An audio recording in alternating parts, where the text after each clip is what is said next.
Maintenance Manager, Ron Goodman, volunteer cable caster, and John Shadanian from the law firm of Trenk, Isabel, Siddiqui, and Shadanian. The next televised council meeting will take place on Tuesday, March 14th at 6:30 p.m. The public portion of that meeting will begin at 8 p.m. and council did not meet in closed session this evening. The next order of business is good and welfare. Those wishing to speak will be allotted 3 minutes per person. Is there anyone in chambers who want to speak? And then after that, we'll go on Zoom. Mr. Sohn?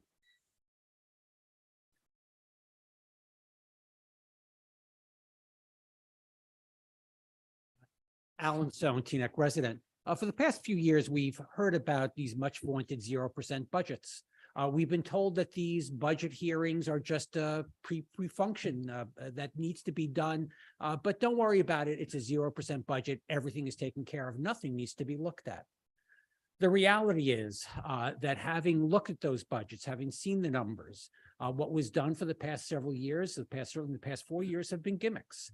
Use of debt, use of delayed maintenance, delayed purchases of vitally needed equipment.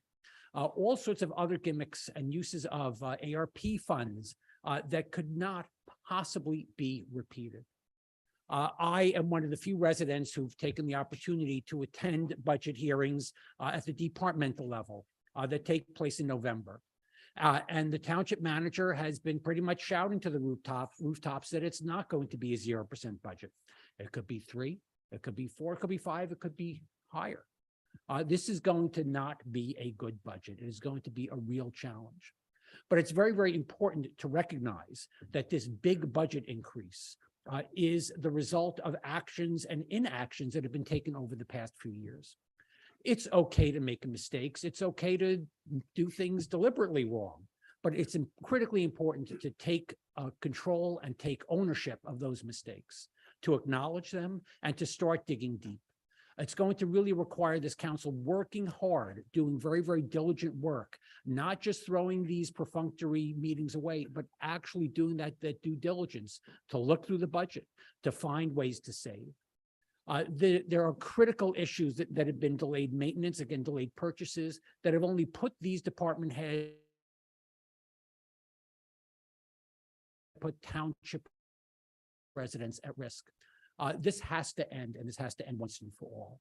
I hope that the increase is as low as possible, but I hope that the necessary due diligence and the hard work by this council will be done to go through those numbers, to look at possible RFPs, and to find cost savings that can be achieved for the benefit of residents.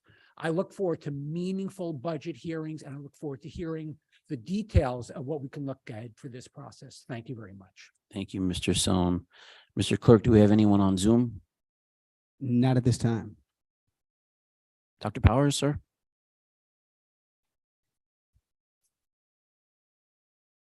Chuck Powers, Teaneck. I want to echo virtually everything that Mr. Sohn just said, particularly about welcoming a new council, which has a new way of thinking about most everything that this town does by virtue of thinking about it.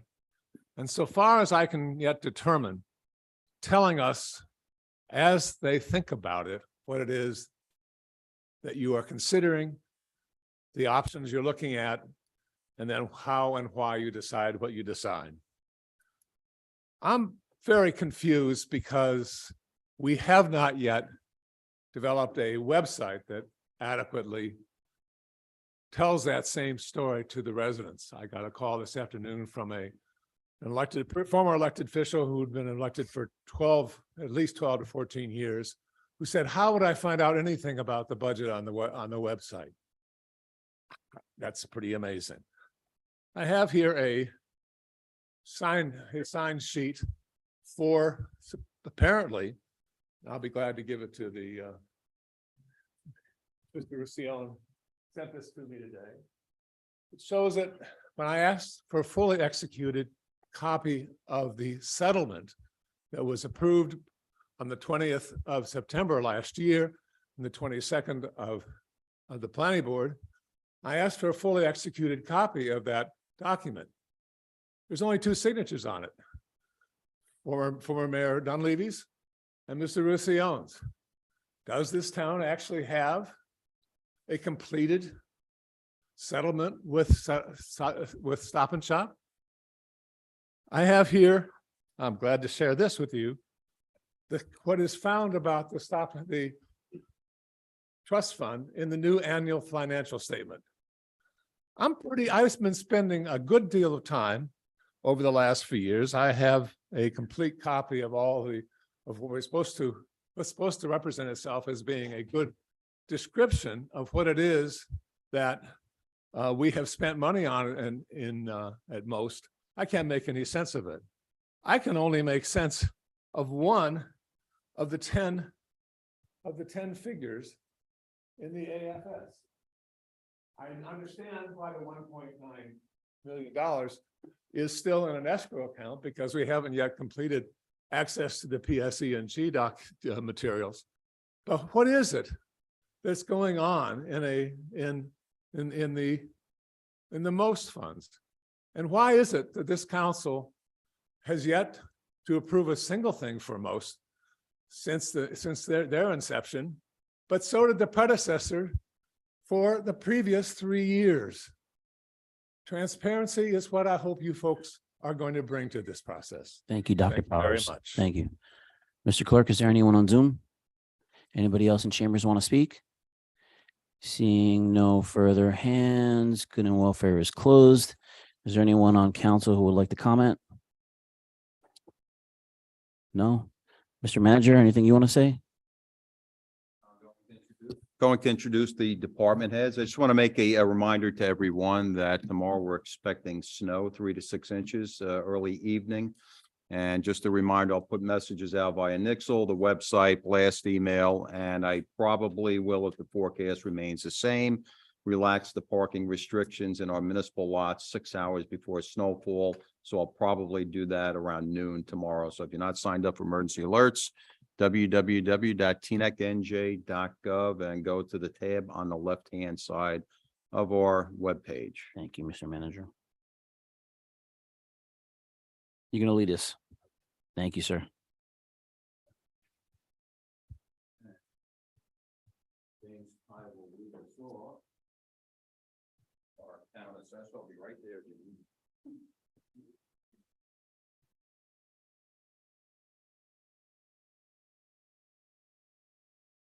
James David Ray presentation, the last count that we had about evaluation, and James did it for many years, and we introduced Mr. James Pye, the town tax assessor. James.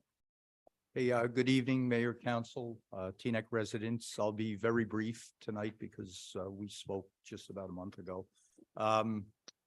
As Dean said, I've been here many years. It's actually my 25th year as tax assessor for the Township of Teaneck. I've been through 2 revaluations, and we are going to be embarking on a 3rd one for next year. We are a small department, but a vital department in the Township of Teaneck. We keep the database for all departments, owners, names, addresses, property values. We're responsible for placing assessed value on all 12,000 properties in town. We're responsible for updating the list on a yearly basis. If there's new construction, if there's any type of demolition or renovation.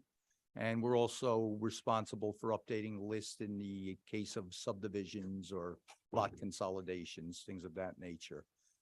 We also defend the township's position in tax appeal proceedings. As you may know, people have the right to challenge their assessment on an annual basis.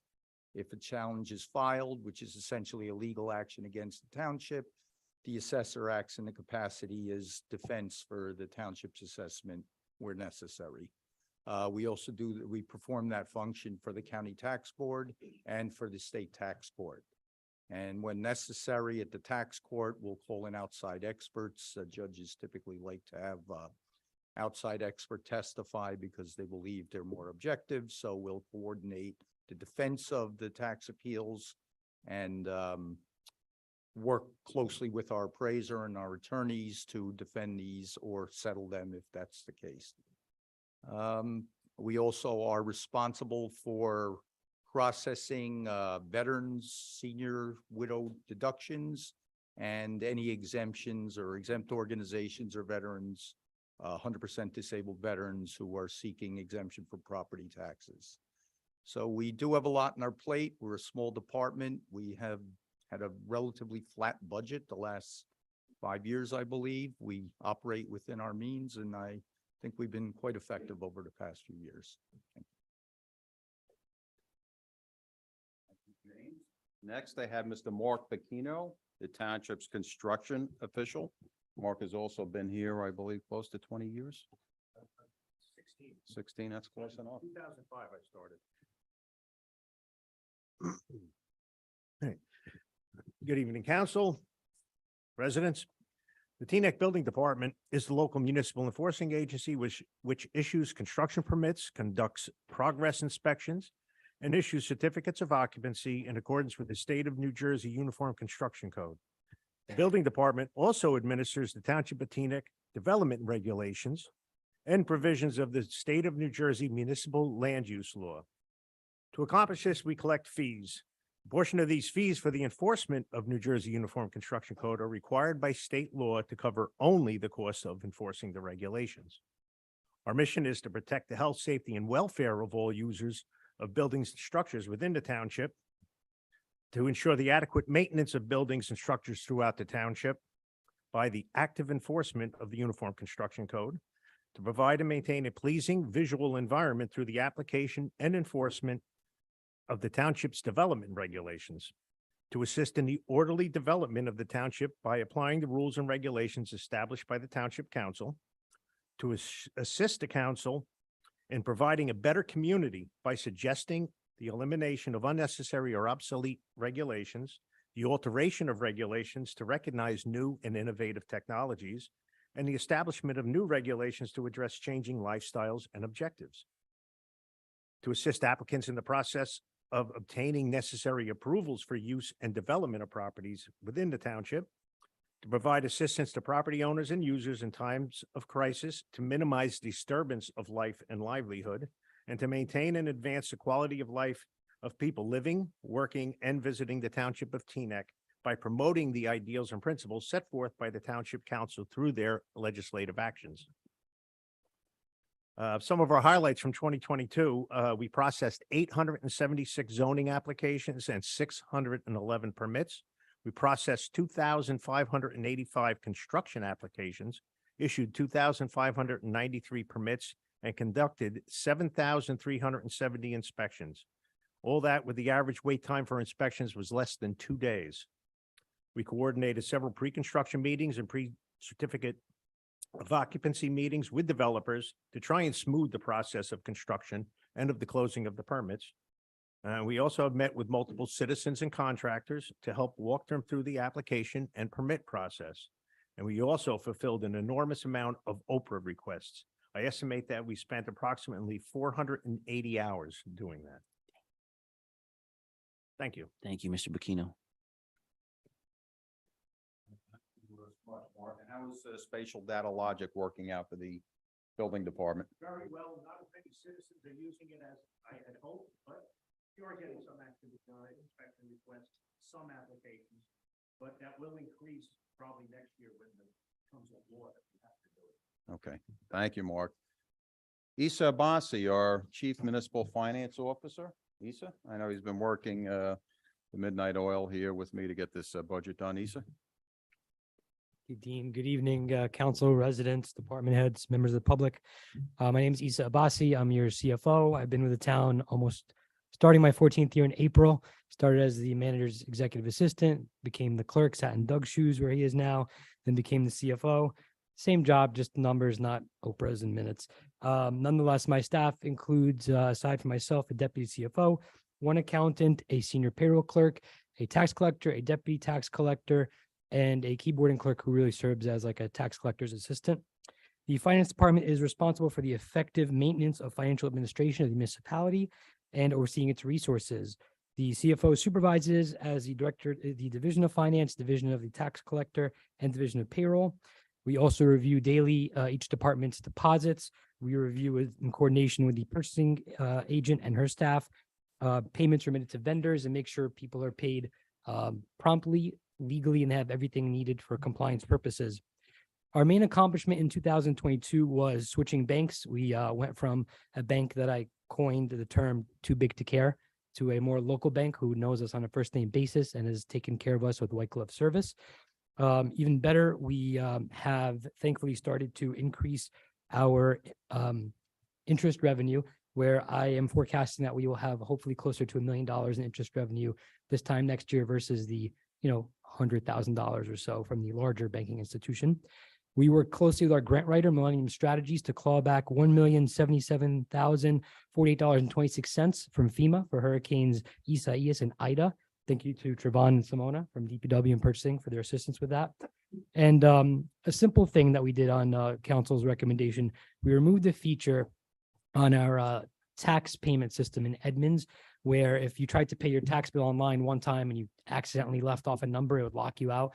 So we've gotten so many less complaints from that happening. So, small changes that make large changes at the end of the day, or large effects. Our goals for 23 include transitioning to a paperless or an app based for time and attendance for employees. So that way, when we reconcile the manager, department heads, myself, it's a lot simpler than paper and pen. I know that's been on my list for a while, but there's only so many large goals to finish in a year. And also with Councilman Schwartz's assistance, bringing the sewer billing online to incorporate it with Edmonds so that you could pay your bill online, not have to worry about mailing a check or coming in to the office. Finally, thanks to Mayor Dunleavy's foresight, I'm also looking to continue our 2 to 3 year budget forecast so that we have an idea, not just this year, but what happens in this year's budget and how it affects next year and possibly the year after's budget. So thank you very much. And Dean, it's always a pleasure burning the daytime oil with you on the budget. Thank you, Mr. Abbasi. Okay, next I have our court administrator, Craig Ferdinand. Craig's been with us about 5 years, done an incredible job. 7 years. Where does time go? Where does time go? Good evening, everybody. As Dean said, my name is Craig Ferdinand. I'm the court administrator. This is my 7th year and 22nd year working in the state court system. Just a few things about the court. The Teaneck Municipal Court is an independent branch of government constitutionally entrusted with the fair and just resolution of disputes in order to preserve the rule of law and to protect the rights and liberties guaranteed by the Constitution and laws of the United States and this state. We hear all matters filed within the territorial boundaries of the Township of Teaneck. These matters inclusive of parking and moving violations filed by both local police as well as the New Jersey State Police, Bergen County Police. These matters also include DWI matters, township ordinance violations. We also process and hear weights and measures violations, fish and game violations, and petty crimes such as simple assault, harassment, and shoplifting, just to name a few. We also process and hear citizens' complaints filed by members of the public. Most of these matters require probable cause hearings before one of our judges prior to the issuance of these charges. And matters involving indictable offenses are processed by our office and turned over to the Bergen County prosecutor, either for indictment or downgrade back to our court. We are also empowered by the assignment judge to hear change of venue matters from other municipalities due to conflicts. The executive component of our court is obviously our 2 judges, the Honorable Giuseppe Randazzo and the Honorable Erica Youngblood, myself and our Deputy Court Administrator, Anne Marie Gallagher, and support from 4 full-time clerks. And just some highlights from 2022. In 2022, we processed 17,982 cases and disposed 16,468. And just to compare it to 2021, in 2021, we, excuse me, processed 12,846 cases, which indicates a nearly 40% increase in filings. Also in 2022, our total revenue collected was $881,220. Of which we turned over $493,397 to the township, with that balance being turned over to the state and county agencies as required. In 2021, we turned over $343,180, which would indicate a 43.7% increase from 2021. This year, we've begun to adopt a more hybrid model to our court sessions. On average, we schedule 16 court sessions monthly. As of January and as per the chief judge, we are now scheduling approximately 12 of those sessions using the Zoom format. And 4 of those sessions are now conducted in person, as was the case before the pandemic. The schedule will be revisited by the judges mid-year to determine whether to expand the amount of in-person court sessions to meet the needs of the court and the public. And that's really all I have. Thank you. Thank you, Mr. Ferdinand. Next, I just want to introduce someone who I think has probably one of the most difficult jobs in the town, and that's Trevon Romeo from Public Works. Again, this is a person I work very closely with every single day, and I can tell you that he never says no. He's a GID type of guy, get it done guy. And so Trevon, you want to tell us a little bit about DPW? Good night, Mayor, Council, colleagues. My name is Trevon Romeo. I've been with Township for 20 years in July. And I head a department for all departments. We support every department in town. And our duties go from as of right now, tonight, we're preparing for snow tomorrow. That's just one of our duties. And we do things that the public don't normally see. Like we maintain infrastructure that is below ground and that is not aesthetically pleasing as parks and buildings, which we also do. But this year, in this budget, we are looking for an increase to maintain and further strengthen our infrastructure. I'm also the licensed operator for water and wastewater collections for TNEC as required by the state of New Jersey and Department of Environmental Protection. One of the challenges that we have had over the years was trying to make do with what we had. And we could only do but so much with so little. And Dean and I have had many discussions on trying to operate outside the box. And we are currently trying to do a lot of infrastructure improvement in-house. And as we try to navigate that with the limited resources, it has become very challenging. And at times, it keeps me up at night. This is a job I take very seriously. And as Dino said, I try to get it done. We had some big plans for this year. One of which was supposed to be the pool at Voti Park, and we are working very hard on coming up with a solution to have that facility open for this year. But our intention initially was to have a new facility started this year, but we are going to try to, as we always do, to make do with what we have, and hopefully next year we could have a new facility. This year we had manpower. We're trying to maintain the manpower resources that we have to do the tasks that we are required to do, or the public, the township is looking to the DPW for, apart from snow removal, leaf removal, recycling, collection. No matter what season, even tomorrow or Friday, if we have snow, we are still required to collect recycling. And that doesn't diminish from other duties that our department has to fulfill. We have trees, potholes. We tried to keep up with potholes, but potholes keep beating us bad. But we try to make do with what we have. But there's only so much we could do with so little.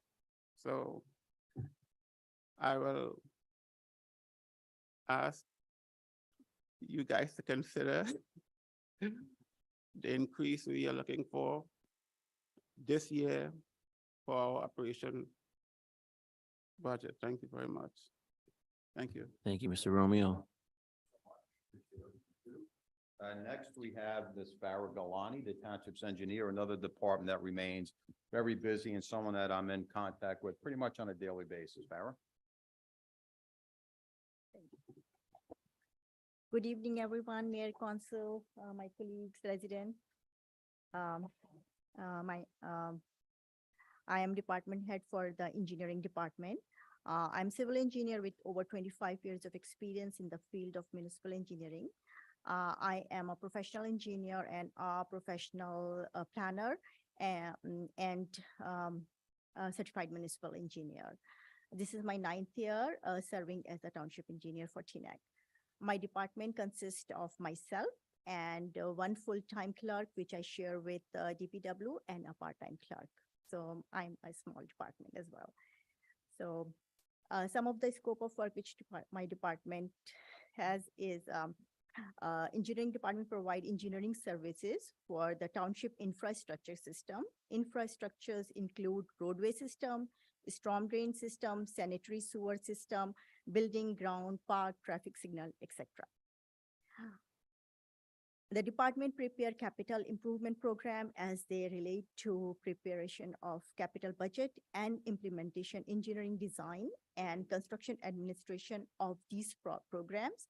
In addition, the department evaluate the implement that new development will have on the township infrastructure, such as traffic condition, sanitary sewer, and stormwater system. The department review residential plans for the TNEC code compliance and ensure that construction is according to the approved plan and there is no adverse effect on the adjoining properties and public right of way. The township engineer prepare and coordinate various federal, state, and county grants and for opportunities to fund township projects. I also represent the Community Development Regional Committee and Bergen County Open Space Trust Fund, Northern Valley Region. Engineering department prepare, act as a strong, actually the township engineer also act as a stormwater coordinator and submit annual report to NJDEP for municipal stormwater permit. Some of the highlights of our last year for 2022 are, last year, the engineering department delivered over 20 distinct projects, including roadway resurfacing of 26 streets and roadway reconstruction of Alfred Avenue. We received 3 grants totaling over 1 million for these projects. Other projects include Court Street parking lot and number of traffic safety improvement projects throughout the township, including speed humps at various locations. We also manage utility companies sponsored paving projects for 4 streets. Altogether, we paved over 5 miles of roadway last year. We also coordinated with NJDOT to pave Queen Anne Road under Route 4 overpass. We also manage design and construction of Phelps Park restroom and municipal building window replacement project that include replacement of the front entry door and tax collector door with automatic doors. Other projects include Bell Avenue drainage study, Beverly Road culvert design, and DPW building engineering study and concept plan. Last year, the engineering department generated 441K of revenue for various permits and other fees. Our initiative for 2023, some of the projects are design and construction of 2022 roadway resurfacing project, including resurfacing of 33 township streets and total reconstruction of Marion and Washington Street and 2 additional roads for which we received about 400K of grants from various agencies. Construction of Voti Park basketball court, Voti Park restrooms, Voti Park tennis court lights, Voti Park splash pad, shade and shelter, and Julia Street sewer main replacement, and many more. Thank you. Thank you. Thank you, Ms. Jelani.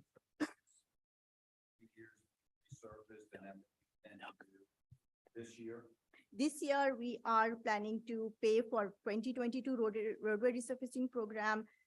It's 33 streets we are paving, in which 2 of the streets will be total reconstruction. Those are gravel street, which we are converting into fully paved street with curb and So we've made great headway over the last 4 years in surfacing streets, some of the gravel roads. yes, Probably well over 100 streets altogether. exactly. Yeah, Okay, yeah. all right, great, yeah. thanks so much. Thank you, Thank Ms. Jelani.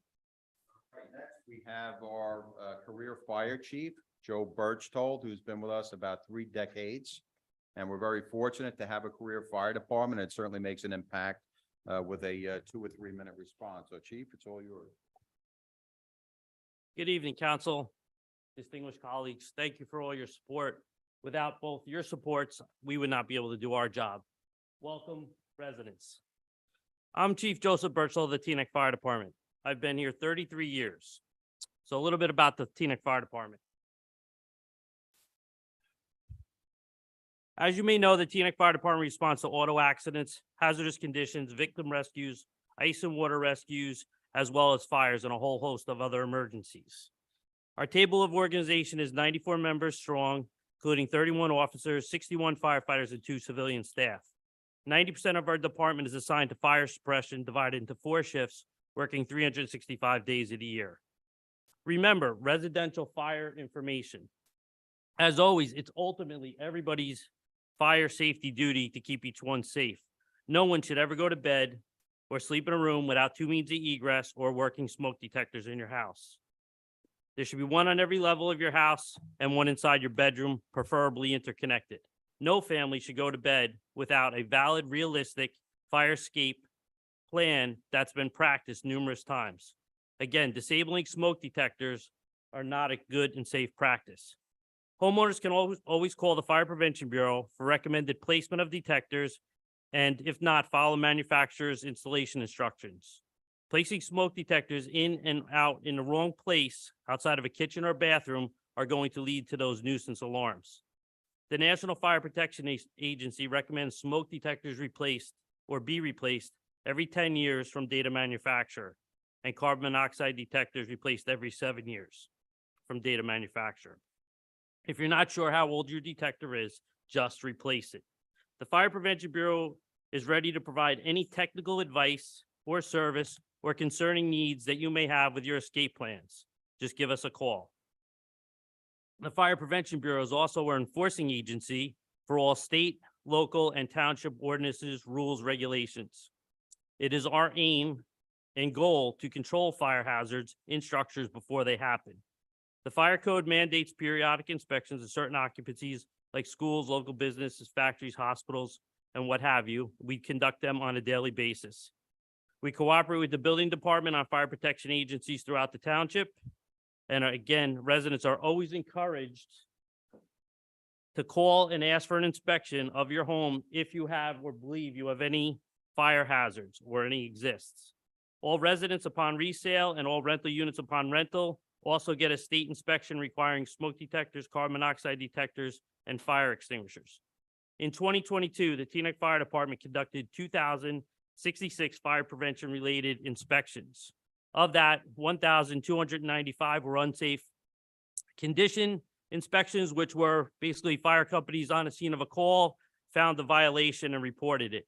401 were life hazard, which are required by the state of New Jersey. They're your bigger life hazards or your higher hazard buildings in town. 370 were home smoke detector inspections and carbon monoxide inspections. Our fire prevention staff also conducts fire safety drills, fire education talks, participates in many community events like 4th of July, National Night Out, and the bread burning ritual, which will be coming up soon. The fire department also has speakers available upon request for any fire safety lecture You just, again, have to give us a call. In 2022, your neighbor fire companies conducted approximately 1,800 in-service commercial inspections of properties. We have a fire investigation unit which conducts investigations of all fires to determine the cause and origin within the township. We work in conjunction with the Teaneck Police, the Prosecutor's Office, state and federal and local agencies as well. Again, our primary goal of the Teaneck Fire Department is always to prevent a fire. However, when a fire does occur, the goal becomes the immediate protection of life, property, rapid fire confinement, control and extinguishment while rescuing any trapped occupants. On average, the response time for the Teaneck Fire Department is 3 minutes. This is below the national NFPA recommended of 4 minutes. Again, residents are reminded at the first sign of smoke, fire, or alarm activation, they need to leave the structure immediately. Call the fire department from outside. Many serious and or fatal injuries could have been avoided had they promptly notified the fire department and left the building. Please never re-enter the building. In 2022, the Teaneck Fire Department received mutual aid 12 times. The Teaneck Fire Department sent mutual aid 43 times.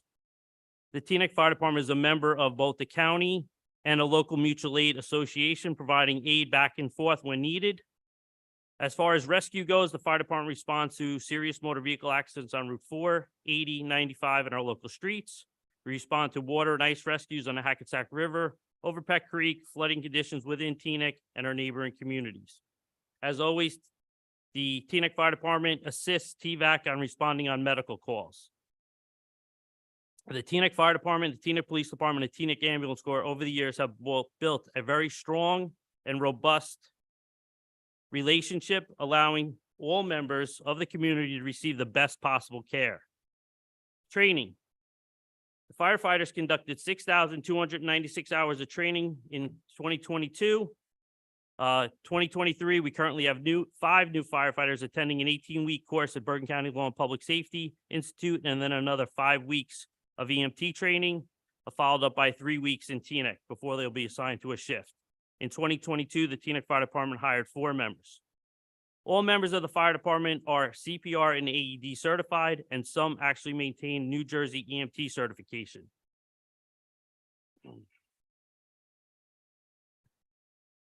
All first line apparatus carry AEDs, first aid equipment, and O2 equipment.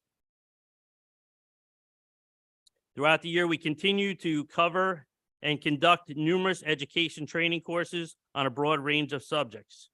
We also participate or conduct what they call the Good Morning Wake Up program. This program is designed for seniors who live alone and have nobody to look in on them on a regular basis. The program provides the subscriber with a morning call every day, 7 days a week, to ensure they're okay. In 2022, the Teaneck Fire Department responded to 3,580 calls of service. We can break those calls of service down to, in 2022, 161 structure fires. Of that, 52 were the actual structure itself, 39 were kitchen related, 41 were outside waste, trash, rubbish, or other, and 22 were vehicle. Of the listed fires, few fires resulted in any significant injury to occupants or sizable property loss within the township of Teaneck. This speaks highly of that fire protection strategy and that 3-minute response. We actually only had 7 civilian injuries and we had 0 fatalities for the year 2022. Again, to call for the fire department, we urge residents to call 911. We also have township fire alarm boxes. There's 315 of these located throughout the municipality. You should know where your local fire alarm box is. This will work even during power failures. It is a completely autonomous and independent system, and the fire department maintains that. They can be used to report a fire. They go directly to the fire department. There's no middleman. The majority of these boxes are also dual use, protecting our public buildings, public assemblies, commercial occupancies, places of worship. We have 4 fire hazards strategically located through the township of Teaneck. Some highlights in 2022. Our officers completed, in conjunction with our JIF, training on best practices, handling of subordinates, and becoming better leaders. We received 2 complete water rescue suit systems from Bergen County OEM at a cost of $10,000 to no cost to the Township of Teaneck, which will allow us to operate during water emergencies. We worked also in conjunction with our insurance carrier to have all members trained on this new rope rescue system, which was also received in a grant in 2021. You may have seen something similar to that used in Manhattan a few weeks ago, or probably now over a month ago, when they removed those 2 women from a fire that was caused by e-bikes in their apartment. We worked with Glen Point to allow us to use their parking deck, which proved instrumental in simulating that type of apartment building.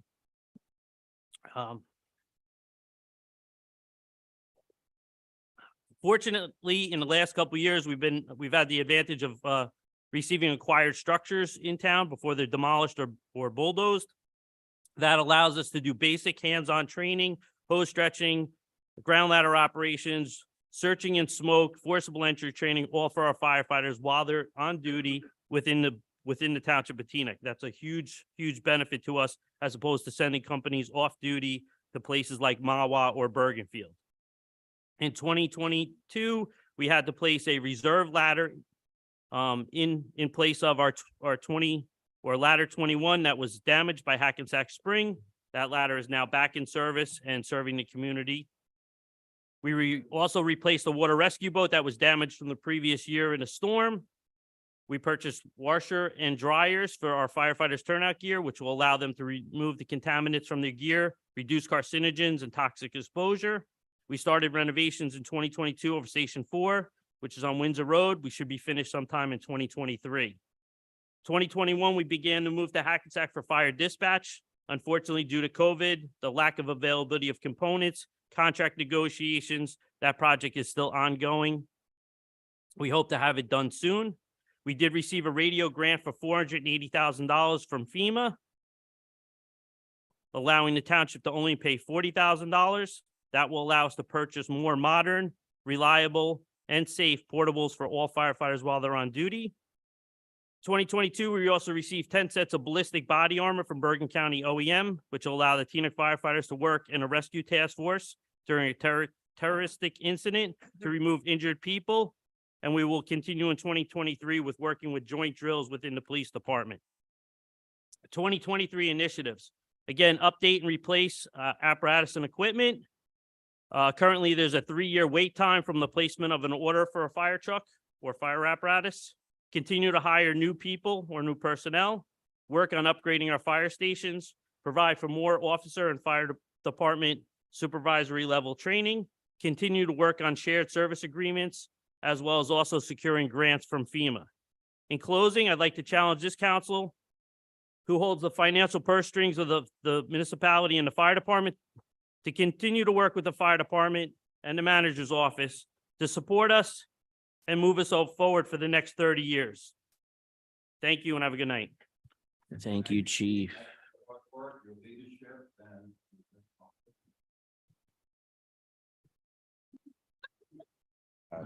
It's a joke. It was good It's a information, joke. Just though. trying It's to very good lighten information. lighten everything up. Someone that's made such a positive and strong impact in our municipal building here is our health officer, Courtney Sartain. We're so happy she made that decision to come from Warren County down to Bergen County, and she made a comment to me today about her 6-month experience in Teaneck, and I'll let her explain that when she's up here. Courtney? Awesome. Good evening, everybody. Good evening. Courtney Sartain, health officer. I did hit my 6 months last week. I'm very excited to be here. I just got the chance to go down to an environmental health conference with a few of my staff and got to brag to my old staff about how awesome my new staff is. So I'm very happy to be here. I have 8 full-time employees in the health department, 4 of them being registered environmental health specialists. One of those 4 is a chief registered environmental health specialist. I have a registrar, a deputy registrar, a full-time social worker, and a full-time senior clerk. Public health nursing and health education is provided through a contract with Holy Name Hospital. We couldn't do the work that we do without them. Some of the services that we provide, and this is only a few, we do so much in the health department, and if I had more time, I would stand up here and brag forever, but Some of the big ones include public health administration, retail food establishment inspections and complaint follow-ups. Make sure when you go into those restaurants, you see their placard and you'll see our great inspectors' names on them too. We do environmental health inspections. Every rental property gets inspected prior to the tenants moving in. This provides protection to both the landlord and the tenant. We do property maintenance, dog and cat licensing. We contract for animal control. We also do rabies control and quarantine. Public health nursing, like I mentioned, which includes communicable disease investigation, contact tracing, immunization audits for daycares and schools, and that includes both public and private. As well as a child health conference that's offered once a month with our VFC program, Vaccines for Children. So TNEC residents TNEC children under the age of 18 who are underinsured or uninsured get to come to Holy Name Hospital, get all their immunizations. And also we have a pediatrician there that we also fund so she can help with physicals as well. Holy Name provides health education services. Our full-time social worker works with residents with case management, with referrals. The registrar and deputy registrar are very busy with birth, death, marriage, civil union and domestic partnership records. And the health department also helps to staff the TMASA, TNEC Municipal Alliance Against Substance Abuse, the Stigma Free Advisory Board, as well as the Social Services Advisory Board. So coming up this year, we will be working on new regulations coming down from the DCA regarding lead inspections of rental properties. So that will be something that our inspectors will have to work on. And probably one of the things that I'm most excited about is the health department is the recipient of a $300,000 grant that will also renew again for a total of $600,000 through June 30th of 2024. Most of that money will be used to offset will be used to offset staff salary and fringe benefits. But we'll also be embarking on the public health accreditation process. 5 or 6 municipal health departments in New Jersey are actually accredited. So this will be a huge undertaking for the department, but something that's very worthwhile. So yeah, thanks for your time. Thank you, Ms. Sartain. Hearing from me is our Township Attorney, John Shadanian. Him and I are in contact pretty much daily, several times a day. And John, I'll turn it over to you. Good evening, Mayor Pagan and Council. Good evening to the fellow department heads and to the residents of TNEC. I've had the privilege of serving as the Township Attorney for the past 6+ years. And in that capacity, before that, as well as the labor attorney for the Township. The Township Attorney's Office, as Mr. Romeo said, works in conjunction with every single department in the Township. We support the manager's office and the clerk's office on a daily basis. With respect to every legal issue that they have, which are many, and the clerk's office with respect, especially to the Oprah requests and other illegal issues that come in with respect to licensing. We are lucky to have a staff at my firm that works for the Township that is not just me. It includes Bill Rupp, who is now working 3 to 4 days at the Township on an almost full-time basis. My partner, Assad Siddiqui, as well, who handles the majority of the Oprah requests. Reggie Jenkins from my office, who works on the land use and redevelopment issues. Valentina Sarica and Phil Cranwell, who both work on the labor issues with me. And Phil is our newest addition, and we're proud of him because he is not only a Marine, but he's also currently a fireman for North Hudson Regional Fire, and does that in addition to practicing law. So the Township Attorney's Office is fully staffed, and that is only the people from my office. We also oversee the 3 prosecutors that work in the municipal court with Mr. Ferdinand. So as I indicated earlier, we really do work with every single department on a day in and day out basis. In addition to supporting the departments and working with them, we also handle the labor issues and negotiations in conjunction with the manager. Thankfully in TNEC, those have gone way down during Dean's tenure, his predecessor's tenure, Mr. Broughton, and since I've been here, our labor the labor status is something that is envied by many other towns in Bergen County and outside of Bergen County. Litigation, we handle the Title 59 matters and other litigation that come into the town. We handle the tax appeals. As I indicated, Mr. Jenkins works very closely with the zoning subcommittee as well as Mr. Rupp on the redevelopment issues. I'm proud to say that for another year that we don't have any new employment matters filed in the Township of Teaneck. And as someone who represents a number of other municipalities as Labor Council in Bergen County, I can say that's not that common. Employment litigation is the -- 2 area of litigation in New Jersey after personal injury. We've been able to do that, I think, continuously at keeping the legal budget below what it was before I came on board as the township attorney, and some years significantly below. You can't control on a given year when people file lawsuits. When I always tell everyone it takes $200 and a pen in New Jersey to file a lawsuit, so you can't control who files lawsuits. But given the guidance that we've been able to give to the council, to the mayor and his predecessors, and to the manager's office, we've been able to keep that I think down to a minimum as far as the lawsuits go. We're very proud of that fact. Thank you. Thank you, John. Important saying again where we stand with, especially with labor and management.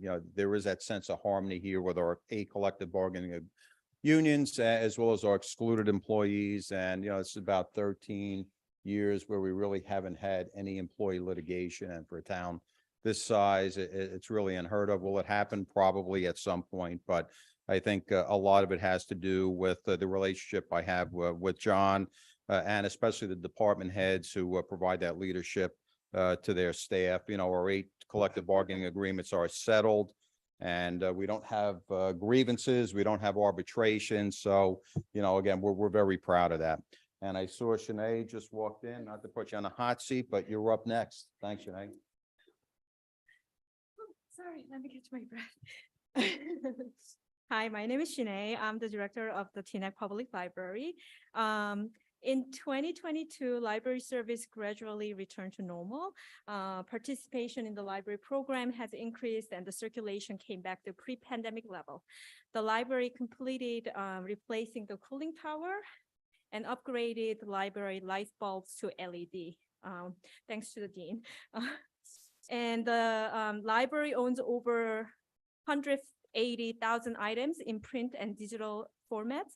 And through Buckles, Teaneck residents have access to more than 5.2 million items that can be delivered to the Teaneck Public Library. The library welcomed more than 118,000 patrons and checked out over 320,000 physical items and over 60,000 digital items. Teaneck residents borrowed over 94,000 items from other Buckles libraries, which is a huge amount. To keep up with the high demand for digital content, the library purchased over 1,300 ebooks and e-audiobooks, in addition to 5,000 e-content purchased by the consortium Buckles. Items that are only for Teaneck residents include museum passes and Wi-Fi hotspots, which are always checked out. The library answered 35,000 questions and provided 13 databases and electronic resources. Library resumed in-person services and expanded programming to include all age groups, adults, teens, and children. Various programs and events are offered for all age groups, and topics include early childhood literacy, STEAM programs, lecture series, music and dancing performances, craft, and meditation. To meet the high demand for technology help, the library offered a weekly one-on-one tech help program. Teaneck residents signed up for 30-minute sessions to ask any questions that they have about their smartphones, tablets, or website, laptops, emails, etc. The library also participated in the state telehealth program and circulated 3 iPads for health literacy.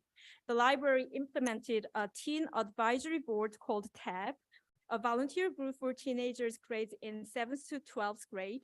The TAB program offers opportunities for teens to be involved in the community and the library services, to have leadership opportunities, and to earn. Our annual summer reading program were offered for adults, teens, and children. A total of 461 people participated and read over 10,000 books during the summer. The Friends of the Teaneck Public Library sponsored Super Reader lawn sign last year, which were given to the first 50 children who completed their reading goals, which was very well received. The library collaborated with a lot of local organizations. We worked with the Small Business Development Center that meets every Tuesday at the library to help the small business owners. Also, the library had a table every week from June to mid-September at the farmers market to meet new residents and offer library cards. We invite classes to the library to help the students to get their library cards and borrow library materials. The library started visiting multiple senior housing facilities last year to deliver books to them and offer technology help at their facility. One of the most important projects that I'm working on right now is to improve the library facility.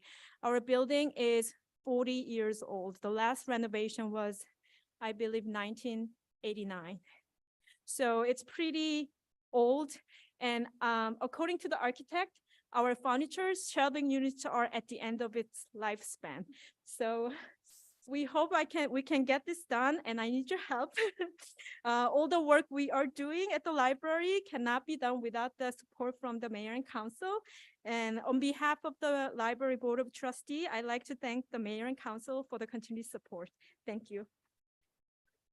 One of the two crown jewels I consider recreation and the library are two crown jewels, but done a great job, Sinead, since you came on board, and with Alan McGinley's departure, you had some pretty big shoes to fill, and I think you've done that and then some.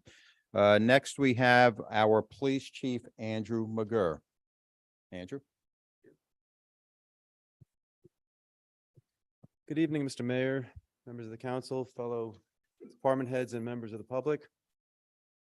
My name is Andrew McGurr. I'm the chief of the Teaneck Police Department. I'm in my 30th year with the police department, was just sworn in as chief earlier this year in January. With me tonight is Captain Scott Tesser, who has been instrumental in the preparation of our budget. The mission of the Teaneck Police Department is to safeguard the lives and property of the people we serve, to reduce the incidence and fear of crime, and to enhance public safety while working with diverse communities to improve their quality of life. Our members are committed to the highest ethical standards and to providing public service with honor, integrity, and respect. Our department is accredited by the New Jersey State Association of Chiefs of Police and has an authorized strength of 97 sworn officers. We also have 15 civilian support staff, 2 parking enforcement officers, and 10 auxiliary police volunteers. The Teaneck Police Department is also, once again, the primary public safety answering point for the Township of Teaneck after we completed a full renovation of our dispatch center in October of this past year. In 2022, our department received 48,529 calls, and we ended up filing 9,317 reports. Our officers also logged a total of over 483,000 miles patrolling the township streets. I'm very proud of the men and women of the Teaneck Police Department and the job that they do. We are dedicated to providing the best police services possible for the township. We will always look for innovative ways to provide our services, and we will continue to work with the community to better understand their needs. The budget for the police department was crafted over several months and considers the needs of the department, the level of service our residents expect, and the impact it has on the overall budget of the township. Thank you for your time, and I look forward to answering questions. Service and leadership as well. And next, someone that we can't get anything done here in Teaneck unless she is part of it, and that's our purchasing agent, Simona Cassian-Serbu. Puts a lot of time in on a daily basis, day in and day out, extra hours to get things done. I'm very appreciative of your hard work. So Simona, it's all yours.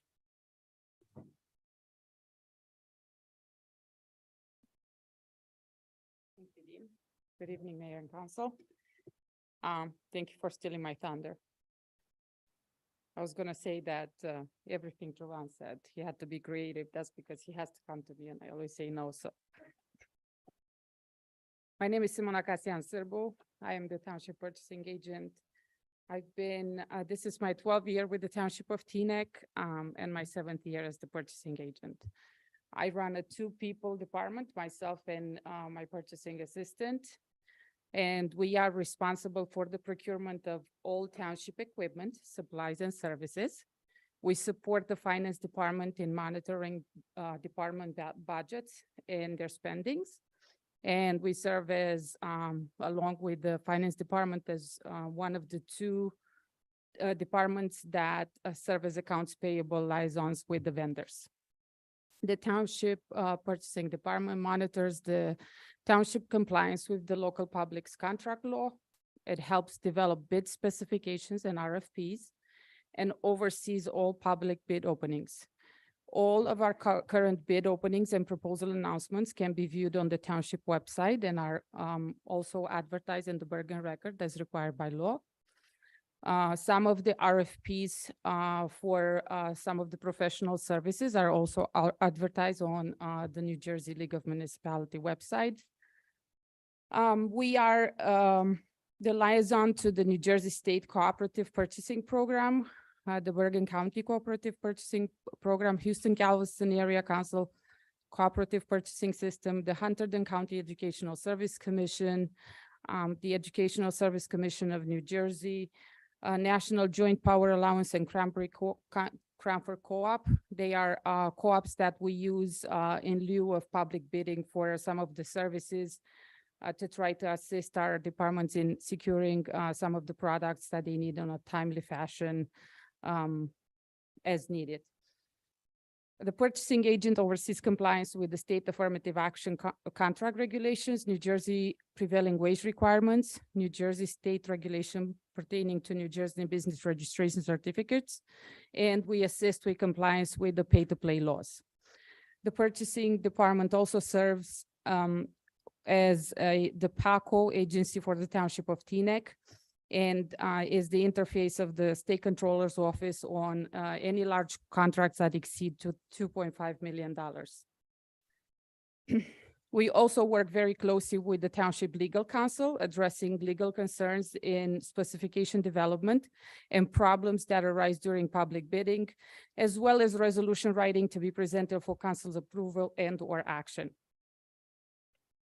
The challenges of the pandemic have been continued to be felt, especially by the purchasing department and especially hard on municipal budgets. 2022 has seen really high inflation, which has unfortunately been passed on to the consumer as well as on fixed budgets like governments. And we have been forced to become very creative to try to adjust to these increases. This combined with supply chain issues, which continue to be a big disruption in all of our departments, especially big disruption in the vehicle manufacturing industry, with vehicle taking well over a year to be received by the township, and we're estimating time of arrival as high as 3 years for fire trucks. 2023 has started as a very busy year for us. We are working on some really exciting projects for the township. Our most exciting started this year with the reval services for the Township of Teaneck. It was the first time that I had to work through that, and nonetheless very challenging.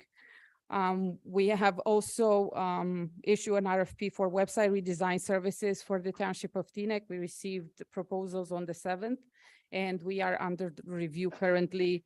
Hopefully we'll have a presentation for you soon, a recommendation of award. We have also received bids for 2022 roadway resurfacing project, and we were very thrilled to be able to include all of the roads that we wanted to initially include on this project due to a favorable pricing. We are currently working on RFP for professional services for the Township of Teaneck. And a big challenge that we're seeing is the recycling services for all townships because of the high cost of recycling. So we're trying to become creative and hopefully, address some of that and keep it in check. Thank you so much.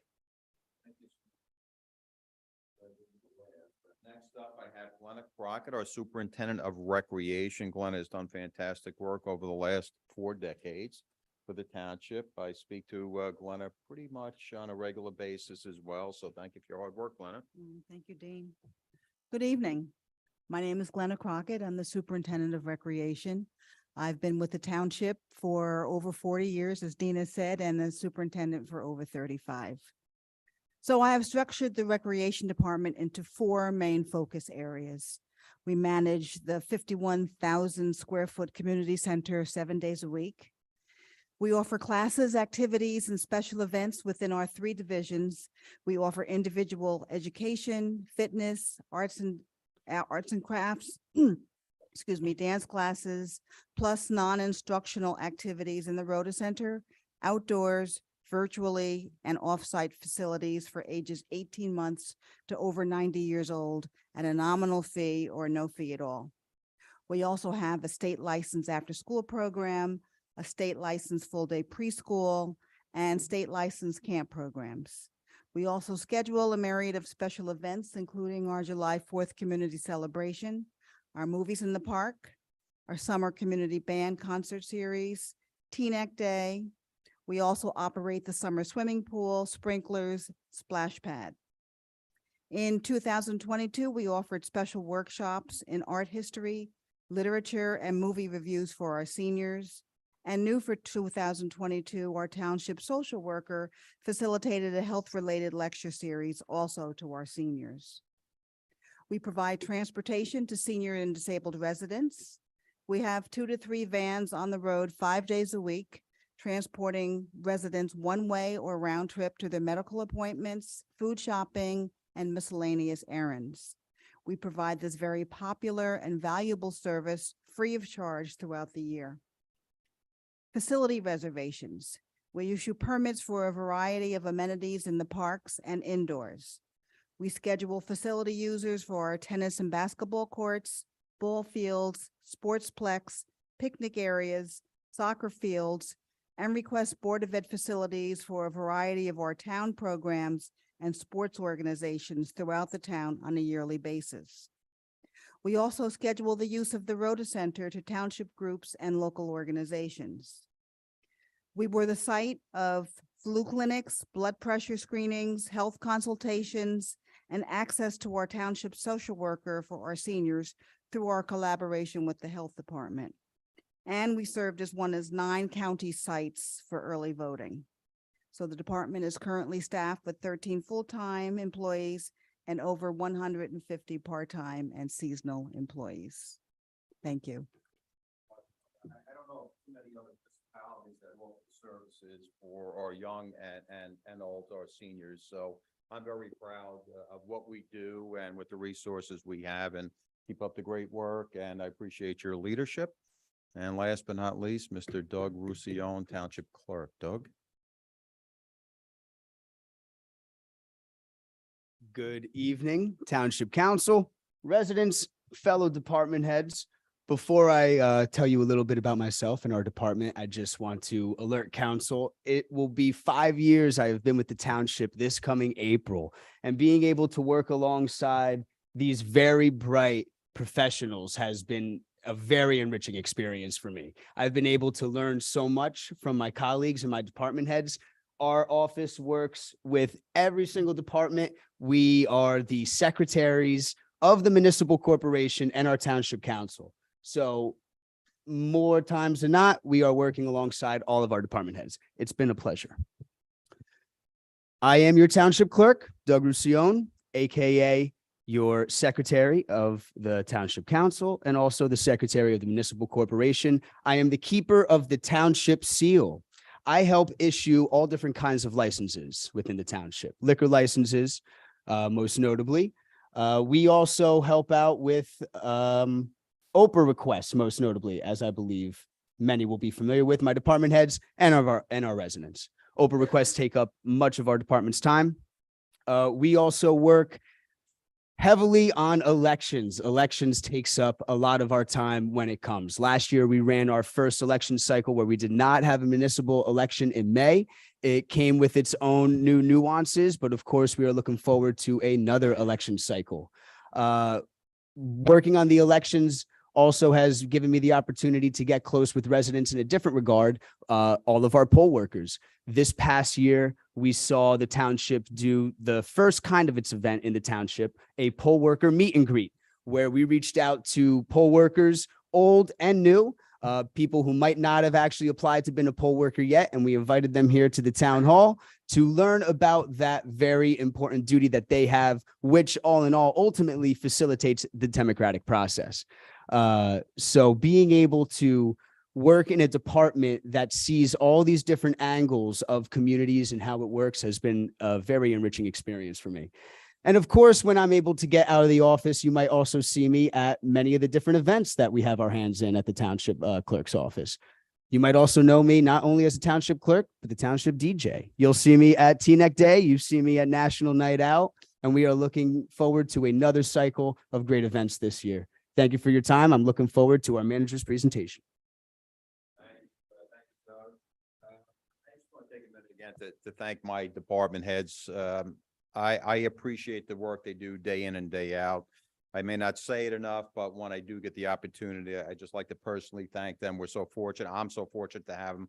The town is fortunate to have all of our department heads, and you're truly appreciated. Thank you for your hard work. One person I did mention is the deputy manager, Tom Rowe. He had a personal obligation and couldn't make it tonight. Tom handles the HR end of it. That involves personnel investigations, POSHA reporting, civil service matters, personnel investigations, and he's really a jack of all trades. All of you have reached out to him at some point for something, whether it's for potholes, whether it's for any other township issue. Been a great help to me. I appreciate his hard work, and he said to pass on his regards. So that's it for the department heads. Again, thank you so much, and I'm going to move this up here and to the side a little bit. And Doug, if you want to cue up the PowerPoint presentation.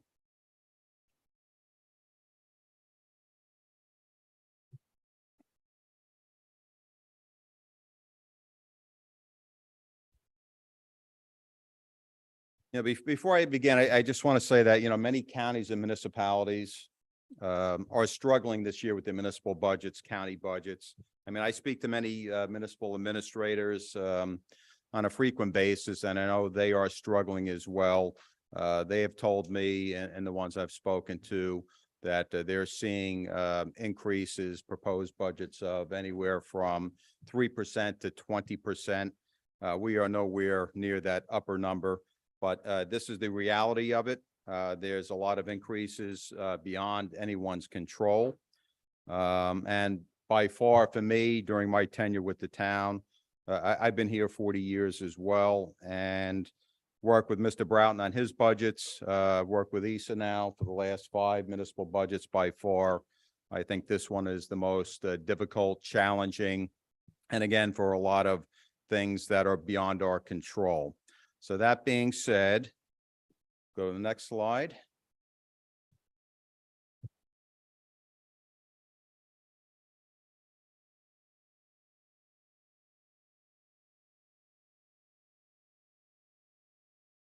There we go. This is a long process. This generally starts for Issa and I towards the end of August, beginning of September. Just a quick recap of this. We send out notice to the department heads, and we request for them to submit their operational budgets. Again, we get this sometime in September, and then Issa and I, of course, do all the review of the operational budgets. We have scheduled department public hearings, and that was done in November. That's followed by, and this was on February 14th, we had public input at the council meeting on the budget. And after that, the manager and CFO and the auditor, we conduct a budget review, and we put all the sources together as they say. So really a 6-month process for us with the budget. Next slide. After that, I present the budget to council. Statutorily, I have to do it by February 27th or the next scheduled council meeting. That brings us to tonight. The council will review the budget after I present it, and then we will have individual budget meetings on March 16th, 23rd, and 30th. The council has to do the introduction of the budget statutorily by March 31st or the next scheduled council date, which would be April 4th. And there'll be a hearing and adoption of the budget, and the revised statutory date is either April 28th or the next scheduled council meeting, which is May 9th. Next slide. The 2023 budget is dependent on several different things. It's a little complicated, but I'll bullet out some of the most important things. It's council determination of the 2023 municipal budget appropriations, the fund balance, also known as surplus, what's available for 2023, 2022 municipal revenues analysis, and 2023 revenue anticipations, what we anticipate we will get and receive in 2023. And special emergency financing for terminal leave. I anticipate state aid is projected to be slightly higher than what we're getting or what we got in 2022, but I don't think it's going to be that impactful on the 2023 budget. Officially, we haven't received the number yet, Issa, that's correct? Yes. Okay, so not much more, and it really is not going to impact this budget. So next slide, please. So appropriations versus revenues versus rate. It's just a couple quick definitions here. Appropriations is what the municipality intends to spend on our operations. The revenues is what we collect through various fees and taxes. And the rate is the amount of taxes to be raised. The net property valuation, which is the total value of all properties in the township of Teaneck. And really simply stated, the tax rate is the percentage of your property value that you are taxed on. Next slide. The 2022 tax breakdown. This is our 2022 budget breakdown. It includes the municipal levy, the school levy, and financial responsibilities and obligations to the library, the county of Bergen, and open space. Hopefully everyone can see the percentages. So your municipal tax levy accounts for 33% of the overall budget. The total school levy is 57%. And then you'll see the open space levy, which is not a lot. It's less than 0.5%. The county open space levy is less than 0.5%. The county levy is at 8.4% and the library at 1.3%. Next slide. So these are the known impacts on the 2023 budget. The main ones are listed here. So there's an increase in pension obligations, up 1.52%, which isn't as bad as we thought, and that's almost 153,000. There's an increase in added assessment by the Public Entity Joint Insurance Fund and an annual premium increase. So we had to make a payment to the Joint Insurance Fund of $660,500. Regarding the Joint Insurance Fund, our yearly premium increased by 177,000 and change, and that was really the second lowest in the JIF. Teaneck usually does well with our yearly premium increases. However, that remaining 482,000 and change is actually an added assessment due to claims and costs over the last several years involving all the 8 municipalities in the JIF. So in addition to impacts on the budget, you have increased capital improvement fund. You have an increase in contractual obligations to the employees, which generally takes place on January 1st of the new year.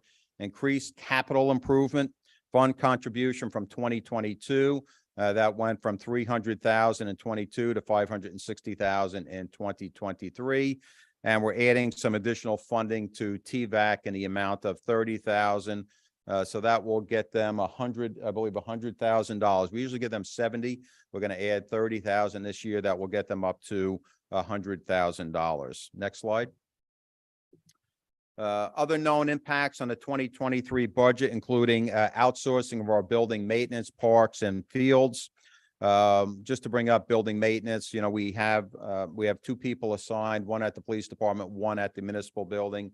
The idea is to bring in an outside cleaning contractor, and that will be here on a daily basis at the police department and the municipal building.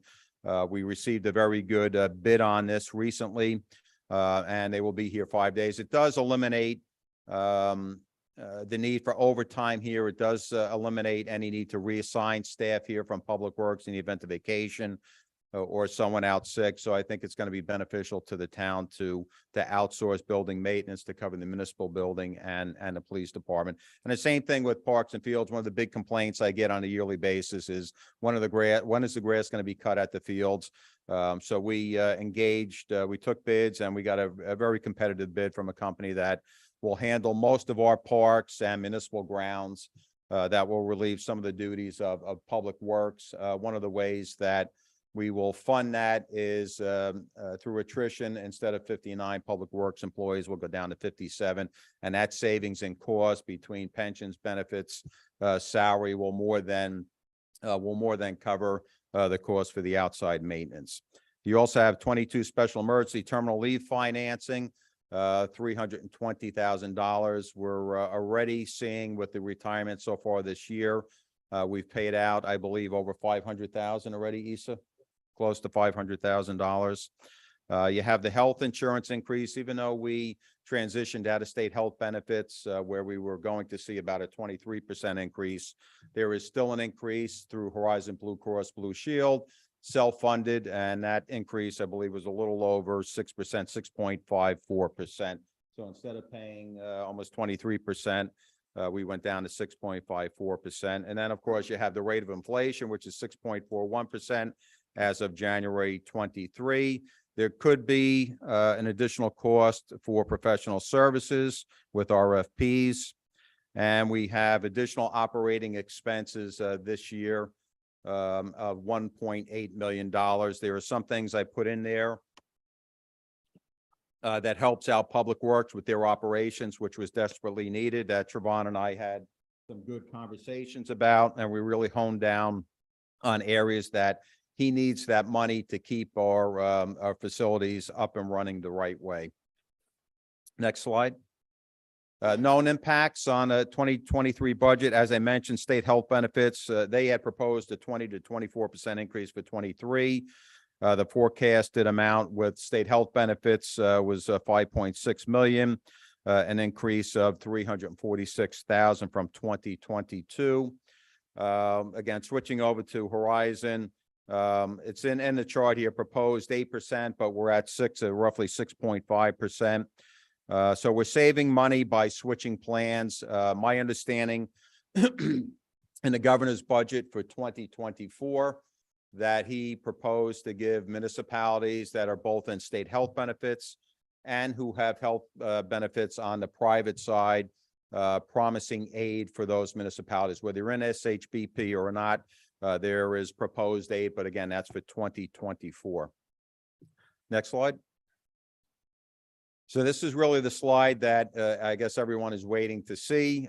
This is the proposed 2023 municipal budget. So we're looking at a tax rate increase of 4.99%. And to the average household, that's assessed at $390,792. You're looking at a monthly increase of $16.25, or for the year, $194.95. Again, the tax levy equals your appropriations minus your revenues. There's some possible, and we speak about this all the time, some possible appropriation cap issues in 24 if we do not adopt the cap bank ordinance, and we do that when we introduce the ordinance for the municipal budget as well. And then eventually the budget's going to be reviewed by our auditor and to make sure everything is in compliance. Next slide. All right, this covers the appropriations cap versus the levy cap. Just a little bit about the appropriations cap. This was enacted in 1977, and this originally capped the budget appropriations increases at the cost of living, otherwise known as COLA.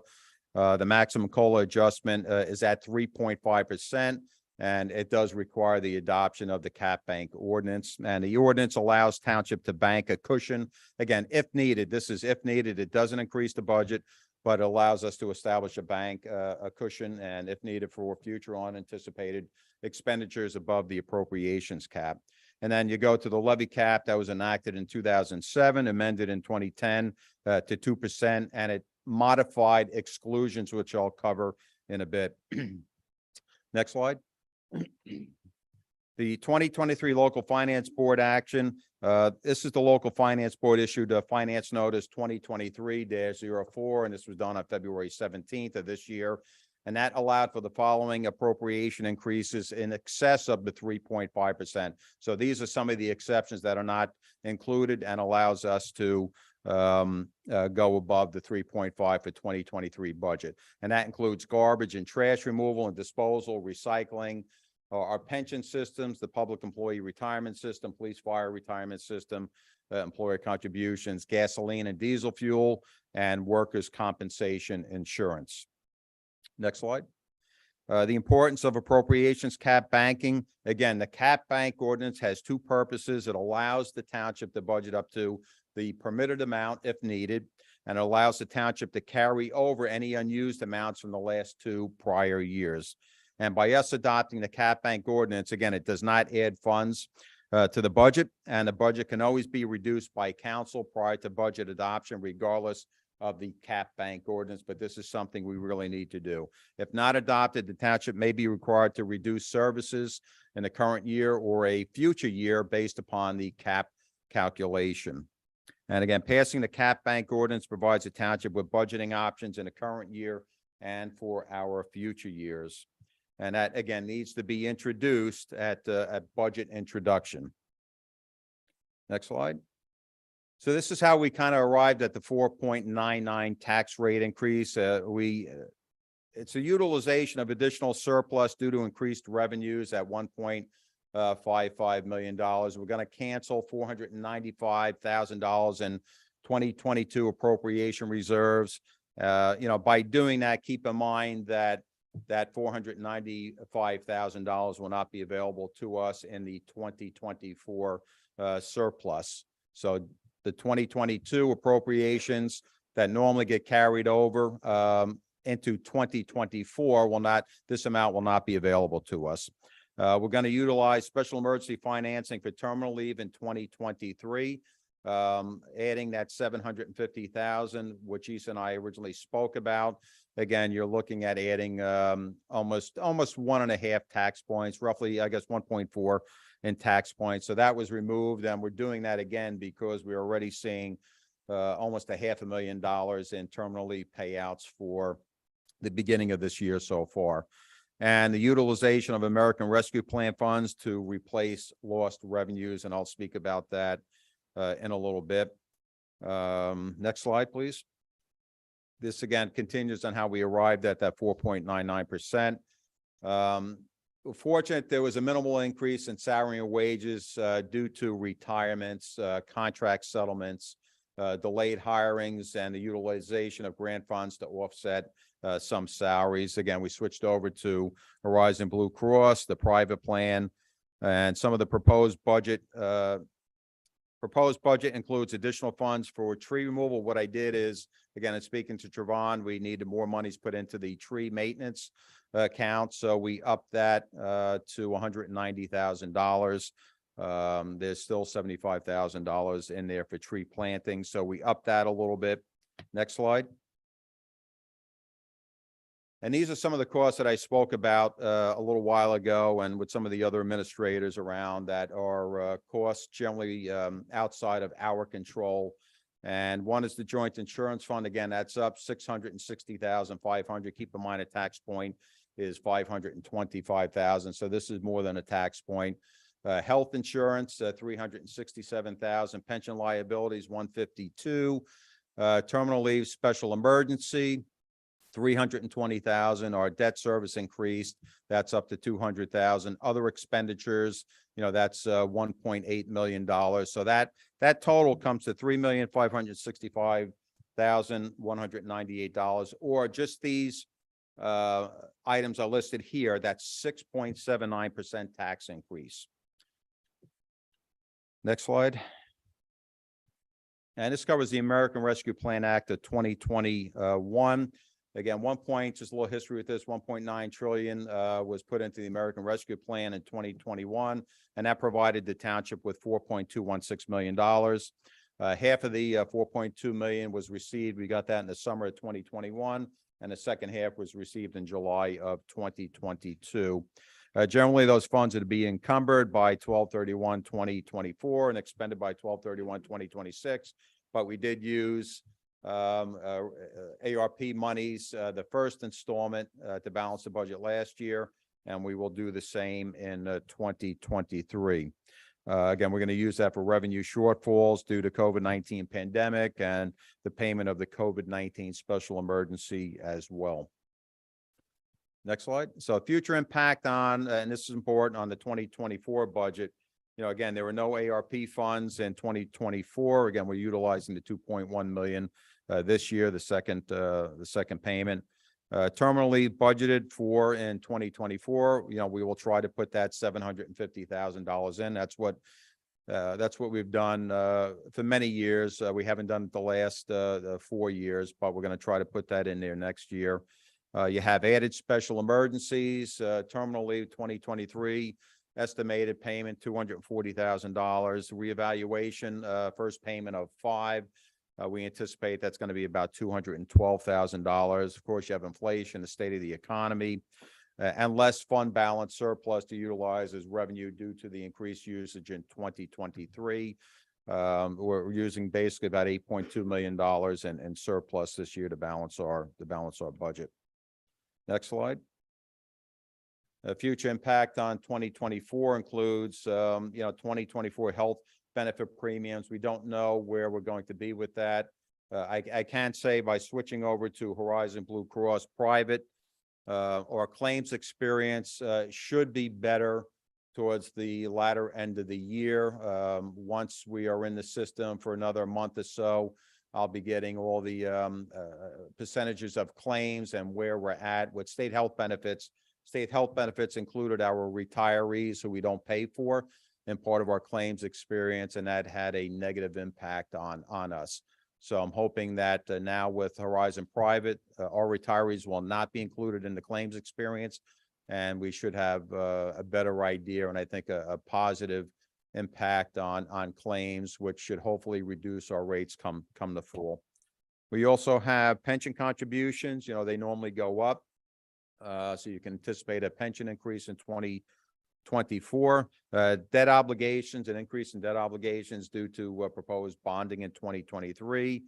There's always the potential for an increase in BCU billing. It wasn't too bad this year, but every year it does go up. Could be a potential increase in professional services.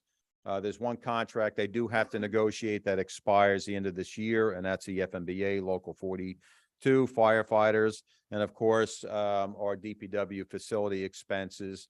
And we'll see where we're at with that in a couple months with the plans to transition to Leonia. Next slide. Some more future impacts on the 2024 budget include, of course, the potential impact with the joint insurance fund, our premium increase. We're locked into the joint insurance fund for another, we can get out of the joint insurance fund the end of 2024. So we have almost 2 full years left. Salary and wage line increase due to utilization of $500,000 in grant funding to offset same. We're using $500 in grant monies to offset DPW salaries. Capital budget increases. We're looking at a ladder truck. We do have an engine in this year's capital. We're looking at putting a ladder truck into capital next year, and that's probably going to be in a $1.82 million range. And there's probably about a 3-year time frame from when we order it to when we get it. The Voti Park pool. Various park upgrades that I have planned. I want to do a new park every year, and that will include complete upgrades with equipment, rubberized surface, sprinkler, bathrooms, and any other upgrades. And generally, to do something like that, that's about $1.5 million per park. Again, we're doing Herrick Park this year, and that's about $1.8 million and change. But there is a plan for park upgrades, and again, that will impact the budget. and future infrastructure upgrades as well as part of that impact on the 2024 budget. Next slide. So this is the 2023 proposed budget appropriation categories. This slide basically breaks down appropriation percentages, which total $78,926,678.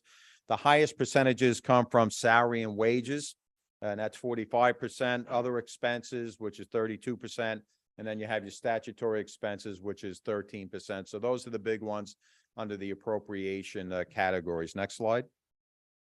Proposed wages, proposed salaries and wages. The police account for 35% of proposed salaries and wages. They're the biggest one. That's followed by fire, that accounts for about 30%. And you have DPW, which accounts for 13%. And that's followed by recreation and library. So that total amount for salaries and wages comes to $35,566,500. Again, we're very fortunate that we have the cooperation of the collective bargaining agreements, unions, and we have all of our CBAs settled with the exception of the FMBA, which expires this year, but the other ones, and there's a slide for this, we still have a few more years to go on them. Next slide.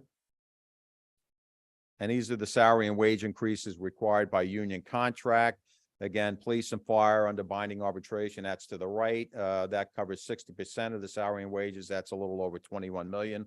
And then we have the other unions that are under contract, such as DPW, AFSCME, the library unions, that covers 28%. And then we have 12% that's covered. Those are the excluded employees, such as some of the department heads there. Here, that accounts for $4.1 million, totaling $35,566,500 for salaries and wages. Next slide. And this is the collective bargaining agreements, where we stand with them right now. Again, you'll see the first one is FMBA Local 42. They expire the end of the year. I anticipate meeting with them right after the budget is done. And we'll get that done hopefully fairly early. And then all the other ones, again, 24, 25, 26. So we're in good shape with the union contracts. And I'm cautiously optimistic that we can get the FMBA Local 42 settled earlier this year. Next slide. So this covers salaries and wages, summary and recommendations. This covers my office, the manager's office, and that's currently staffed by myself and, of course, my deputy manager, Tom Rowe. Mr. DePaz resigned about a month ago. Tried to fill the executive assistant position we advertised, and I believe we only got three resumes from that. It's not easy finding people that want to work. It's a civil service position. What I'm going to do is just delay that hiring till July 1st, and then I'll try to see if I can get that filled for the remainder of the year. It's a civil service position. There is no active certification of eligibles for appointment for that, so we can hire. However, that person is going to be subject to testing with civil service. Next slide. This covers the police 2023 recommendations. Their current table of organization provides for 97. And if council remembers, I guess about 2-3 years ago, we added 2 officers from 95 to 97, really with the purpose of increasing staffing in community policing. That was something I wanted. We have a lot of programs we want to reinitiate. However, unfortunately, again, due to heavy retirements, so we've had some resignations, 2 recently as of March 1st. Very difficult to replace, very difficult to find town residents. We're going to fill 5 positions that are open, and we're hoping to do that by July 1st. And that's either going to be done through civil service, the certified list, or we're looking for alternate routes. I know the chief met with about 6 alternate route candidates, and alternate route candidates are people that paid for and put them through the police academy, and they are certified through the PTC Police Training Commission. So those would be people I would really like to hire right away, because we can get them on the road. They're done with the academy. If we can do that, we will do that. But again, looking to fill the 5 positions on or about July 1st. And then we're looking to add a part-time civilian to community policing that will help organize these events. These are functions, community policing functions for town. So that is really the one increase in in staffing for the police department. That would be a civilian part-time position. Next slide. This covers the fire department. 2023 recommendations. Current table of organization is at 91. We want to fill 2 positions on or after September 1st. We're waiting for the new list from civil service. The test was given in early December. We don't have that list yet. We anticipate it's probably going to could take up to 6 months to get that. And there's also another 3 retirements taking place on 3/1/23. So between police and fire, I think both of those departments have experienced turnovers anywhere from 30 to 40%, and it's very difficult to keep up with. Not just us. This is not just a Teaneck problem. This is a problem for every municipality, county agency, and the state as well with retirements. Next slide. Salary and wage summary recommendations. This is for the Department of Public Works. Again, this is going to call for the revision of the table of organization to 57. Again, this is due to the outsourcing of building maintenance and park and field maintenance, which I think will be a big help to Teaneck. And we're going to utilize $500,000 from Clean Communities to offset the salaries. Next slide. Overtime. If Deputy Mayor Katz was here, he'd be yelling at me right now. But again, with overtime, this is something unavoidable. And again, it's due to, events we have in town, such as Teaneck Day, Memorial Day, and many other unscheduled programs that take place during the course of the year. Staffing shortages, sick leave, vacation, injury, military leave, maternity leave. There's not much we can do about it. I thought it would be far worse, but for me, the numbers are not too bad based on the staffing levels, especially of police and fire. And we asked a lot. I asked a lot of Public Works to get done during the course of the year, and between snow in 2022, other events, they are over as well. But I'm okay with this. And considering the shortages we had and some of the events we had, I think they did a fairly good job. Next slide. This is appropriation, other expenses, and that totals $25,206,000, $681. And this again covers health insurance, operating expenses, our joint insurance fund, workers' comp, all utilities, and you can see the breakdown there and the percentages of what we pay out. Next slide. This covers, again, utilities. You'll see that our biggest expense here is BCUA. We're paying them about $4.8 million, or 67% of that total budget, which is $7,199,000. Again, BCUA covers 67%.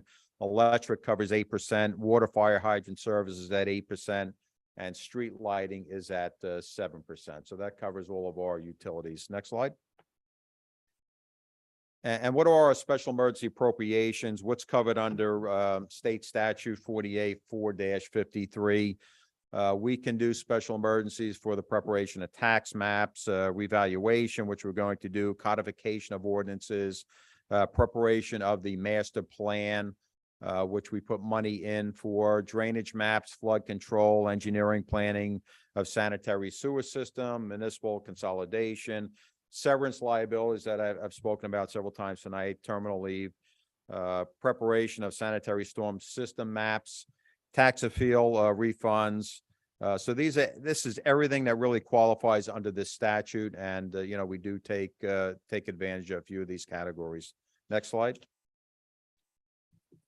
Covers deferred charges. Total deferred charges of $1.6 million for 2023. Again, we're going to utilize special emergency for 2023 terminal leave. Revaluation, special emergency is going to be included in the 2024 budget. And this also includes prior terminal leave, special emergencies, and that's for calendar years 2019 through 2022, and for our COVID-19 pandemic special emergencies. So as you can see, this is a hefty bill, $1.6 million, and that's for 2023. Next slide. And these are our contributions to the self-insurance fund.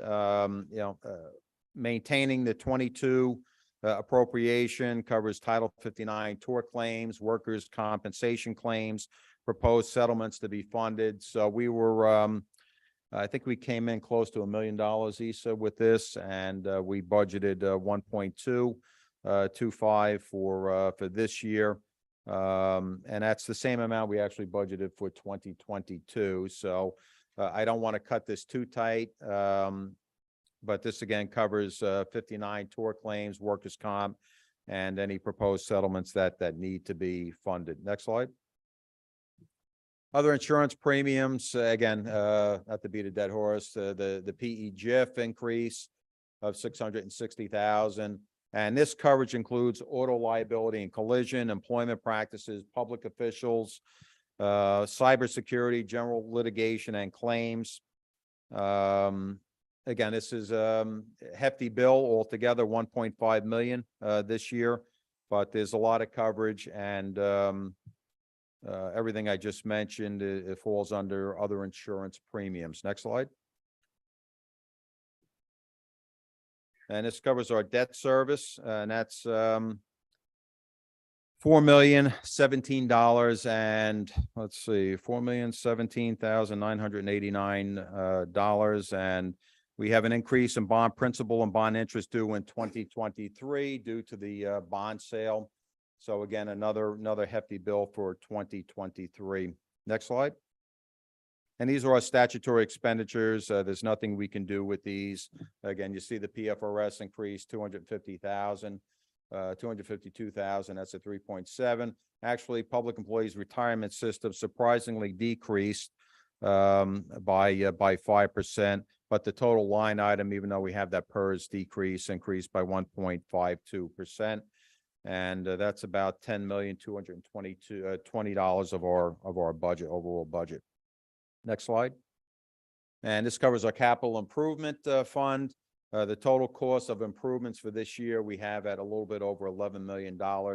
And again, we have to provide a down payment for that of 5%, and that totals $560,000. And we'll do that capital improvement fund review on March 23rd, 2023, and that will outline all the projects we're hoping to accomplish this year. So again, the capital is at $11,086,000. Again, we need 5% of that, and that's $560,000 in this year's budget. And this covers our estimate. Next slide covers our estimated revenues for 2023, and that totals again $78,926,678.84. The majority is derived from the municipal levy, followed by local revenue, surplus, and state revenue. It gives all the percentages up there. Next slide. Again, this breaks down a little bit more the estimated local revenue. We have really the highest percentage is ARP, and that's what we're using this year. Again, that will not be available next year. Miscellaneous revenues, and that comes from all departments except our building department. You have your fees and permits, that covers our building department. You have hotel occupancy, which we were very happy with, went up a considerable amount this year. And you also have sewer usage as part of our estimated local revenue. Next slide. And this covers the state aid. I know there's some fancy words in there, but energy receipts, but this is our state aid. We project it to increase slightly, but not enough to impact this budget. So we're looking at $3,299,357. Next slide. And this is the budget wrap up. The appropriations are to the left, the revenues are to the right. Both of those numbers have to match, and they do. Again, we're at $78,926,678.84. And that slide kind of breaks everything down and justifies the appropriations and the revenue for 2023. Next slide. And here's some of the strategies, short and long term. They're not all of them, but these are some of the major ones. Again, we're still working on, as the chief said, the merge with Hackensack Fire Department to cover our fire dispatching and the fire dispatching and the automatic response from both municipalities whenever a fire comes in or call of a fire comes in, whether it's the Teaneck or Hackensack. We have increased revenue from various deposited funds due to interest rate increases. He's just done a good job in trying to find financial institutions that are going to provide better interest rates. I think we were pretty successful, Lisa, with that this year. Sale, development of selected municipally owned property. Enhanced ratables through business attraction and development. I'm actually going to have Joanne Samaluka here on Tuesday. She's going to give a quick 10, 15-minute presentation that should help our local businesses, make it more attractive. We have improved infrastructure to attract economic development. The redevelopment on Alfred Avenue. We're speaking about cannabis rezoning. Parking lot improvements, electric charging stations. We have the Haluba project on Palisade Avenue. What's important to me, of course, is pedestrian safety measures, traffic calming, striping, rapid flashing beacons, additional speed humps where warranted. Road resurfacing, as I mentioned, we've done probably well over 100 streets that have been resurfaced over the last 3 or 4 years. We'll continue to do so. We've been very successful with grants. Next slide. Continuation of our long-term and short-term goals. Park renovation and park bathrooms. Again, as I mentioned, every year I want to do at least one park. That includes, again, all the upgrades and bathrooms. Voti Park pool and basketball court. We'll have to have a serious discussion about the Voti Park pool. The basketball courts are going to be completed sometime this year. I mentioned the Haluba property, continued work on the new DPW facility, engaging with an energy consultant for solar panels for our municipal buildings. We're looking into that possibility. Of course, there's always infrastructure improvements that go on every year. We want to maintain our in-house 911 public safety answering point system. We want to keep that in Teaneck. That's working out very well. Community choice aggregation. Again, that's an ongoing project. Our energy consultant will let us know when it's the right time to get that going again. Teaneck Southern Little League renovations. This involves the major diversion application, PSE&G. We have money sitting in an account we cannot use. We're very close to getting approval from Green Acres for that. So once we do, then we can move forward on the Teaneck Southern Little League project that's upgrading 2 fields. We put $1 million in capital last year to supplement the monies needed outside of the PSE&G diversion money. So I'm really looking forward to that, getting that done. We have Fire Station 4 improvements that should be done sometime this year. Sewer drainage upgrades, that's taking place now with some big projects. Upgrades to the Teaneck Garden Club, and the late Len Schwartz had asked me before he passed with help to change, get a new roof for the garden club. And so I have 200,000 in there for the garden club this year in capital, hoping to get that done. And community policing programs, and the chief and I spoke about this, and we're both trying to make a commitment to do more community policing outreach and run some of the programs that we've run before. But again, I hate to say this, staffing always becomes an issue. We're trying to always playing catch up, but we're committed to trying to run some of these programs, whether it's the Junior Police Academy, Adult Police Academy, things to that nature. We'll do our best with the resources and the staff in place. Next slide. So this is the upcoming budget meeting schedule. Next Thursday, the 16th, we'll be reviewing the police department's budget, fire department's budget, and the legal budget. And that will be followed, next slide, on the 23rd by the library budget, recreation budget, public works, and engineering, and I'll review the capital budget with everyone.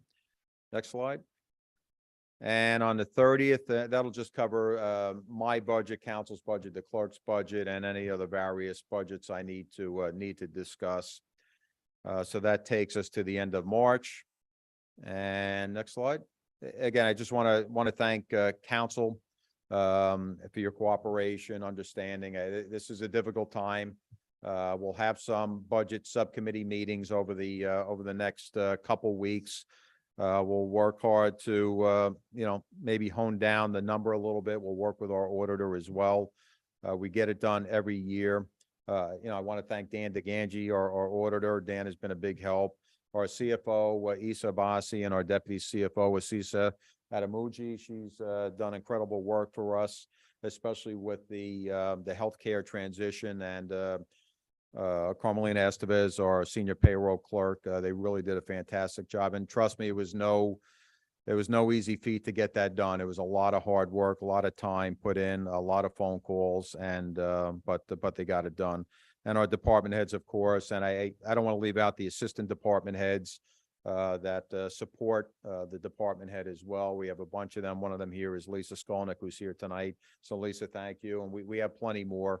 I don't want to forget them. Next slide. So the next council meeting takes place on Tuesday, March 14th, and that's at 8 o'clock. And the next budget meeting, as I mentioned, will be at 7 p.m. on Thursday, March 16th. Looking forward to the council meeting, looking forward to the budget discussions, and I appreciate everyone's time. That's it. Thank you, Dean. Thank you, Issa. Thank you to all of our department heads, our police chief, our fire chief, and everybody on staff who worked so hard on this budget proposal. Does anyone on council want to make any comments before we adjourn? No? Is there a motion to adjourn? Is there a second? All those in favor? Please say aye. Aye. Meeting is over. Sorry, we had good and welfare before the meeting, but if you would like to ask any questions or speak, we're going to stay here for